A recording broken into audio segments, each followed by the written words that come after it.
Alors, la question des transits est au cœur du problème. La technique royale, c'est le transit.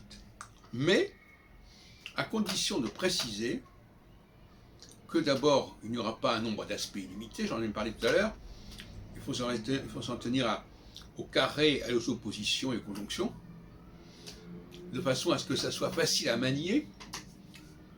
Bon. Et d'autre part, bon, il ne faut pas croire qu'il y a des choses, des changements majeurs qui se produisent tous les jours, etc. Bon. Bon. Donc, ça c'est un point. Mais il faut aussi ne pas constamment se référer au thème natal. C'est ce qu'a bien compris William Tucker dans les années 36, 37, etc. C'est-à-dire, peut-être que je me trompe sur les années exactement, mais il faut comprendre que une fois que le thème existe, il faut qu'il continue à exister, il faut qu'il se pérennise.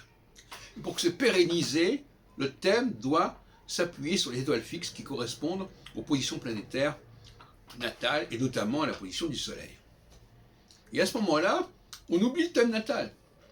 On demande la question, on demande à la personne, quelle est votre étoile fixe de naissance? Ben, il faut qu'il le sache.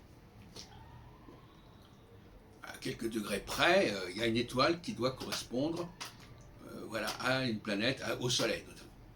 Et à partir de ce moment-là, ce sont les aspects du Jupiter en astroroscopie à cette étoile fixe qui sont importants. Il est clair que s'il y a une configuration dans le ciel de Jupiter, il y a une position de Jupiter, il est là. Mais il peut aspecter n'importe quoi. Tout aspect qu'il va entretenir va dépendre de la position du deuxième facteur, c'est-à-dire de l'étoile fixe concernant la personne en question.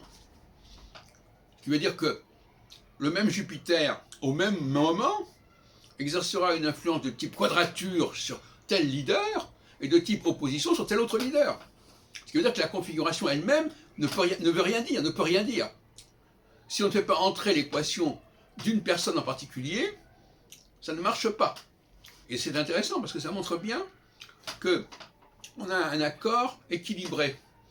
Il y a d'un côté le cosmos qui donne sa configuration, son rythme, de l'autre côté l'humanité elle-même, la société humaine qui peut choisir les leaders en fonction de leur étoile fixe de naissance, dont on verra progressivement Jupiter se rapprocher ou s'éloigner, et voilà, le tour est joué.